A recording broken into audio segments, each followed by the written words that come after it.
Few things more complex in this world than reality itself. It may be impossible to ever fully understand it, yet we are subjected to it every second of every day. It quite literally is our entire existence. Defined, reality is the sum of all that is real or existent within a system. But what happens when, in a split second, an event occurs that breaks the rules of that system? The rules that should be unbreakable. What happens when reality glitches? I am privileged to be here today.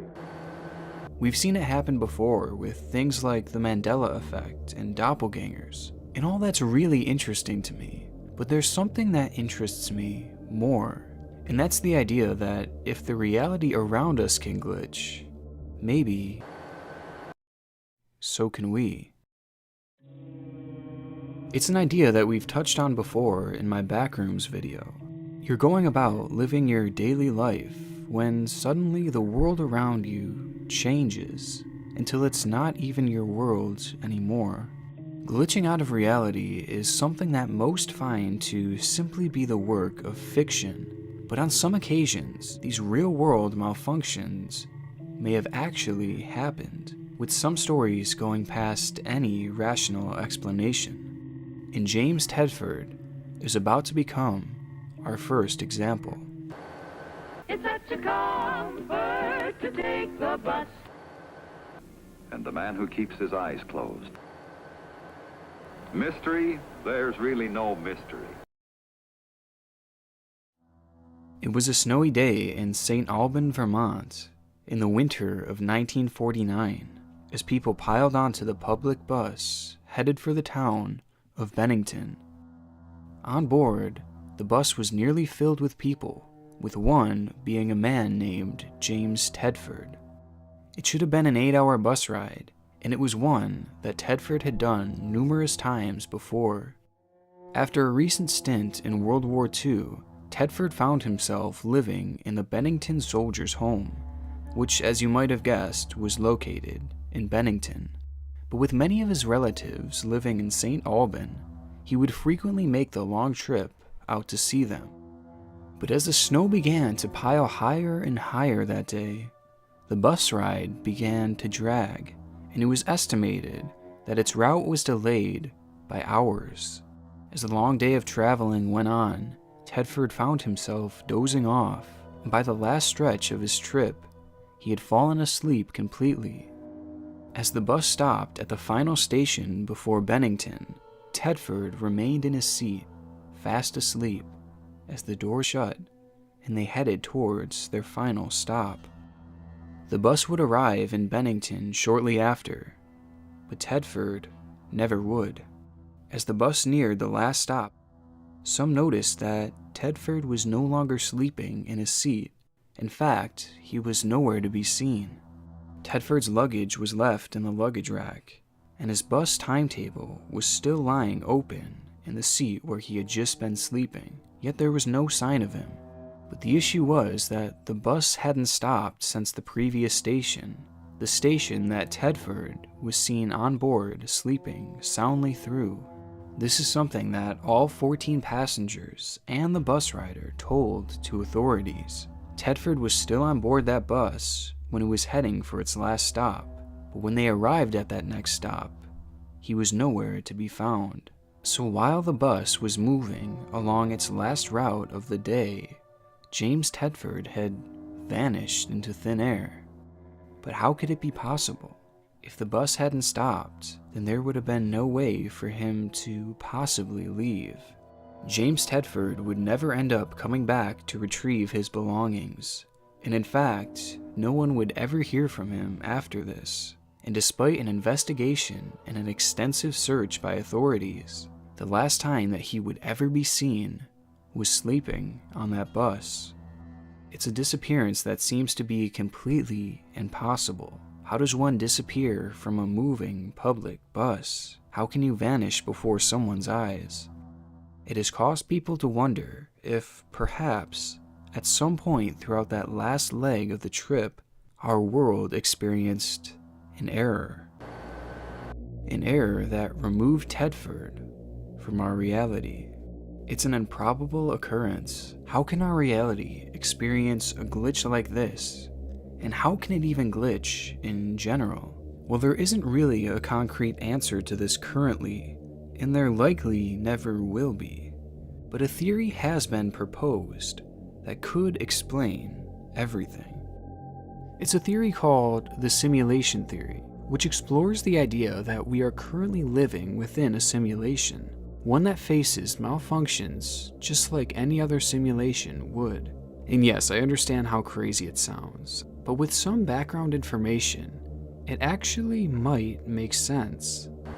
Okay, Atari, let's see your best pitch. Don't just watch television tonight. Play it.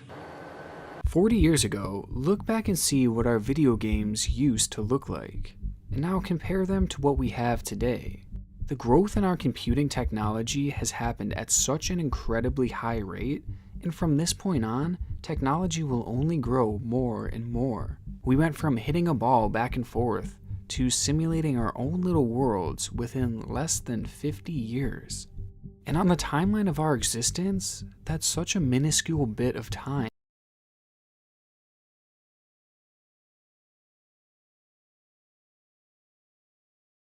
So assuming that humans will remain living for thousands and thousands of more years, then let's imagine how advanced the technology will become.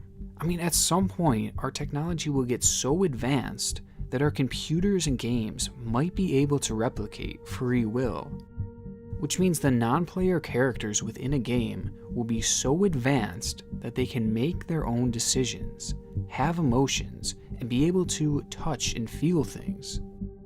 This would be the equivalent of them having their own mind and gives them the ability to think for themselves. Once that happens, then the game or simulation is their reality. That's all they would know. So they would have no way of knowing that they are actually just a simulated being, unknowingly living in a world that, on a physical level, doesn't even exist. And with the way our technology has been advancing and is projected to continue to advance, it seems that there's a good chance that this could be possible in the future. But this is where the theory gets a lot deeper. Once we have the ability to create a simulation where the characters truly think they're real, then those sims will start to advance. In that simulation, the idea of a simulated world wouldn't be invented yet, so eventually they would invent it for themselves. And when they do, they would run it and create another simulated world. And then that world would do the same thing, and it would keep going and going and going. Someone programs a universe, and in there they gain maturity and technology, and then they program a universe, and then they program a universe. So you can have nested, simulated universes all the way down, but there's only one real universe. And each time that simulation is run, it'll lead to millions of more simulated worlds, all filled with sims who have no idea that their world doesn't physically exist.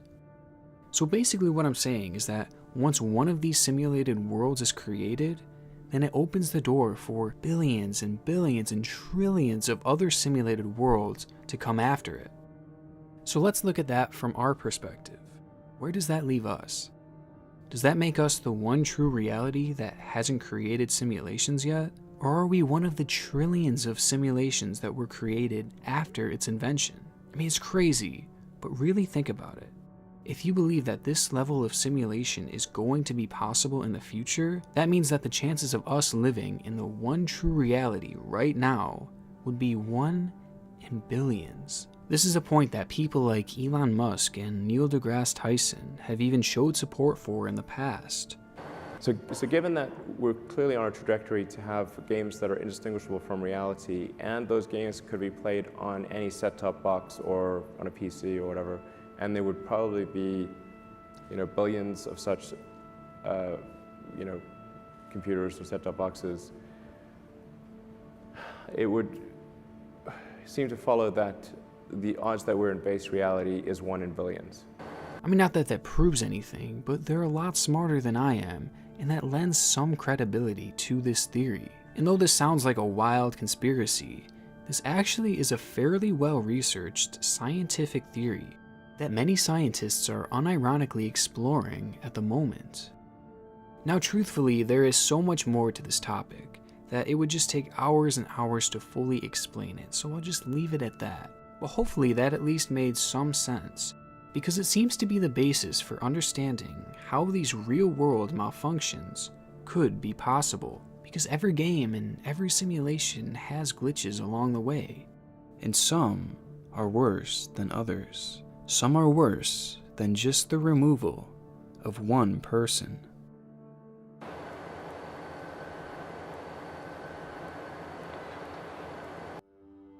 People disappear quite frequently within our world, and though most turn up a short time later, sometimes people really do vanish without a trace. And while it's difficult enough to understand how this could be possible, what is even more confusing are cases of mass disappearances.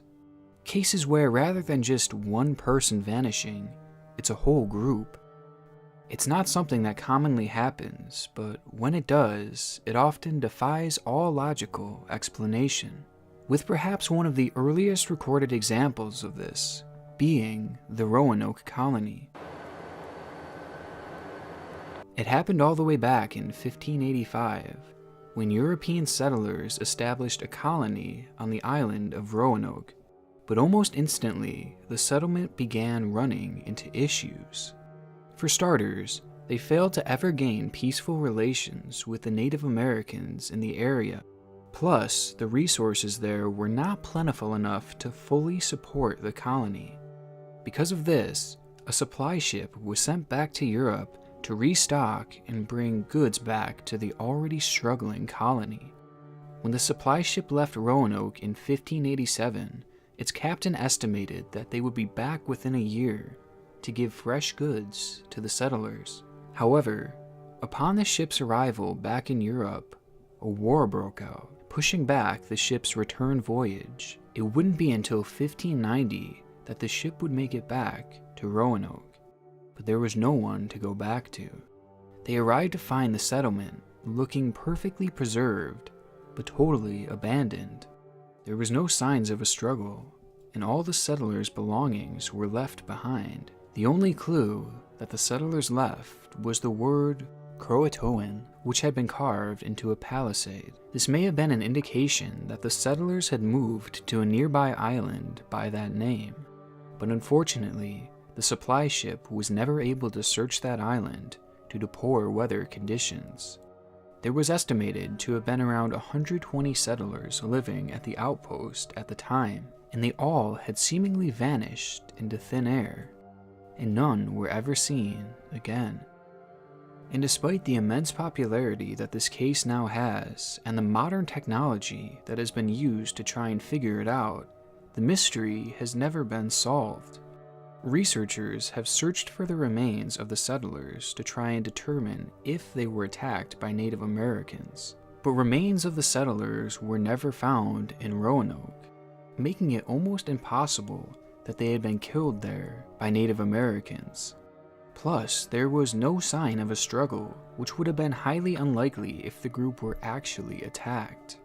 Researchers have also searched the area of Croatoan, but again, no remains or even any artifacts were found that could have proved that the Roanoke colony had actually moved there.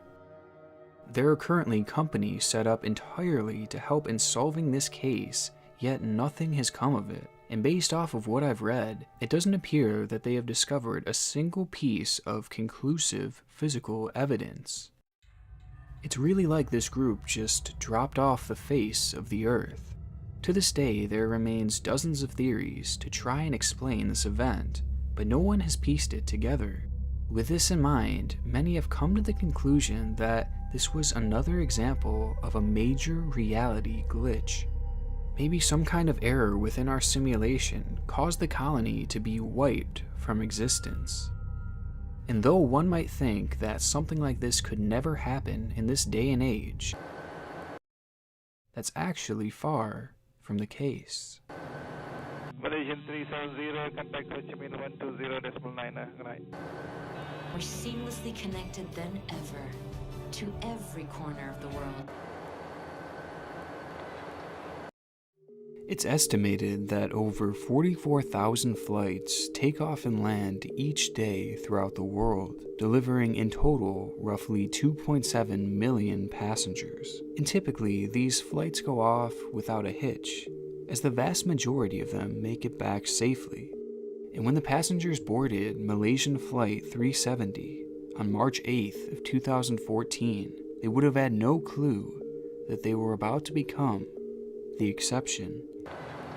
Breaking news tonight, a Malaysia Airlines flight with 239 people on board, including 4 Americans, has gone missing. Flight 370 took off from Kuala Lumpur at 12:41 a.m. and was headed for Beijing. 227 passengers were on board, as well as 12 crew members. As the flight entered Vietnamese airspace, the plane's pilot radioed in to air traffic control with these chilling words.